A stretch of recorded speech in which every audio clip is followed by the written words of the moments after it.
Hey everyone, I just created a video that's a little more about the fabric, and then it shows how to do the icord. If you wanted to learn how to use the icord, you should also understand your fabric that you have knitted up and the yarn texture and the type and how it stretches. But before I get into all that, why don't I let the video explain a little more of the yarn that I used and how I'm gonna attach the icord. So please go ahead and watch the video, and I'll see you after that. So I've been working on this September 19th off and on for the shawl. This is not my pattern. This pattern can be found in a book called Knitting in America, and Melanie Fallick is the author. So if you would like to get the book and get the pattern, if you love this, I thought I'd reference back to that because this is not my pattern. So what I'm doing is I actually had started off with the crochet part of it.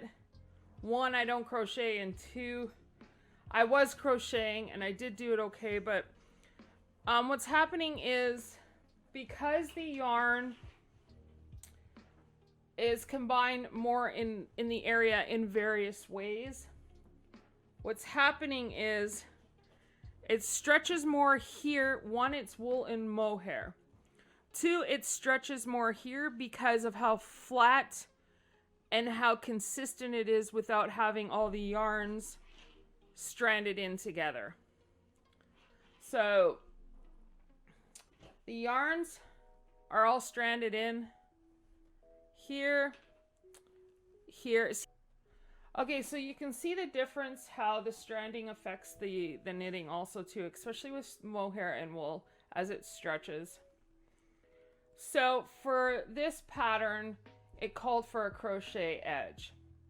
And as you know, when it comes to edging, sometimes you want to put the edging on first.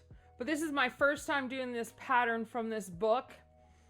So what I could have done is altered it so that I could put the edging on before I started knitting it. However, that being said, there is quite a bit of add-ons near the end. Normally, when I design something, I try to be specific on how I do the stranded knitting, because when it starts coming to the edges, like there's some that comes to the edges where you're changing up like one yarn and stuff, it tends to make the edging uneven, and that's what's happening here right now. And so these all combined pulls in no matter how much you have it consistent, because you don't want it too tight and you don't want it too loose. And you want to make sure your yarn is consistently pulled through in a manner that your tension is not going to pucker. Now for this portion here, there is less. This one freely went in nicely because of the variations of the yarn, how it was just simplistic. So what's happening is we come to the diamonds and see how I was able to only have some of it floated through. So what's happening is that is consistently stretching a little more than this. See how this is what's happening. That's why blocking is so important in your knitting when you're getting into the advanced levels of knitting, because especially when you're doing a sweater, you need to have that shape form. Now for this shawl, it's a little bit of a different combination of pattern. So what I'm gonna have to do is, now the knitting icord is laying a little flatter than like the crochet was just doing all of this, puckering too high. This is laying flatter. However, now I'm gonna have to block it again. And then what I'm gonna do, because it's mohair and wool, give it a slight steam. I don't want to put it close, wool shrinks.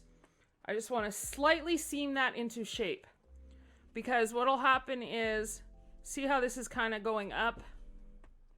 It'll form the fabric in the fibers. It'll calm it down a little bit. But that's tricky when it comes to doing your steaming and your blocking. This is where a little more of the knitting practice comes into play if you're just starting out knitting.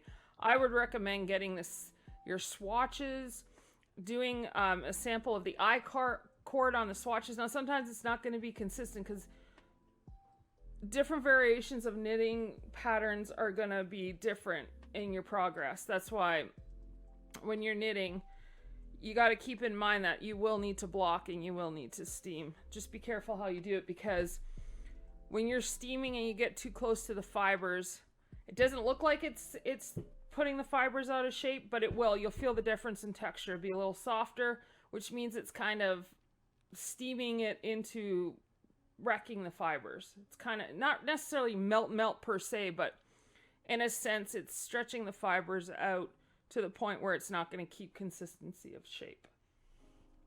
So what I'm doing now is I'm going to go ahead, and I already finished one side. I turned my corner, and it's just kind of like crochet, where what I did was I stayed inside one little portion of the section that I was knitting it, and then I just did it a couple of times to make my rounded corner. So what I'm doing is I'm just grabbing the holes, and sometimes you might have to skip the holes to make sure it lays flat, and then moving it over because the icord is consistently done back and forth, back and forth. And then what you do is you knit. Now there's different variations of how to obtain your icord. This is just one way of doing it.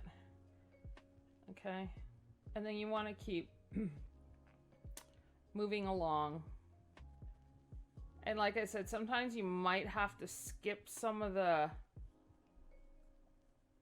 it's all inconsistency, and sometimes if it's not looking right, you might have to skip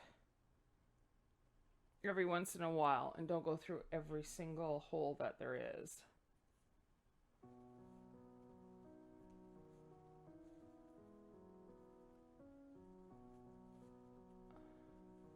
So we're making sure that we go in the back. You can slip. There's a whole bunch of different ways. Knit two together. There you go. Okay. And it forms, I know it's a little darker. And it forms as you go. And then you move on to the next one. And then you knit it. You're just knitting an extra stitch, and then you knit,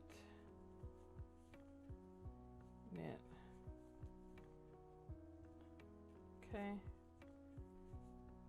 knit those two together, and then you move on to the next.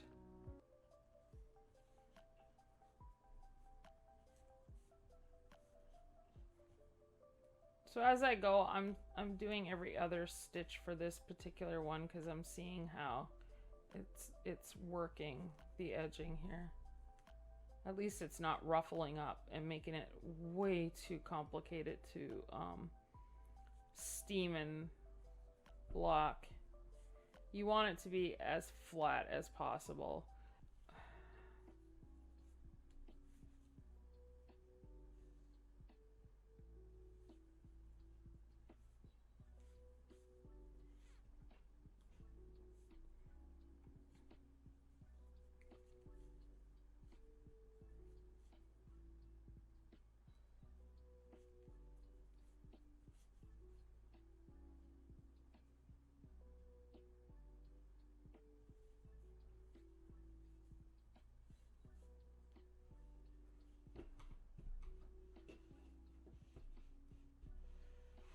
So to keep it flat, I'm kind of doing every second one. You want to keep it flat.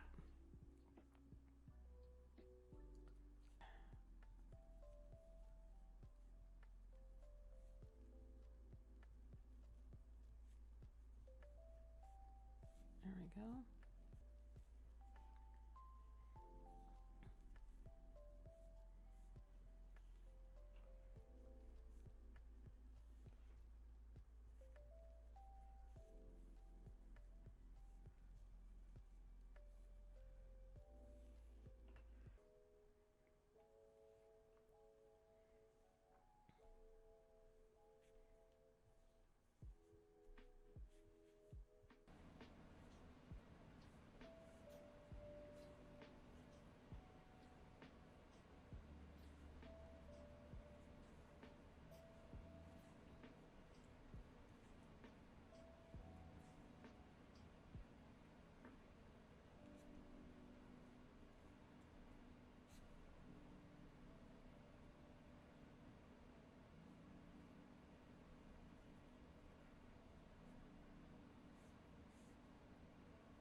Hey, TLK Knitting, back at you.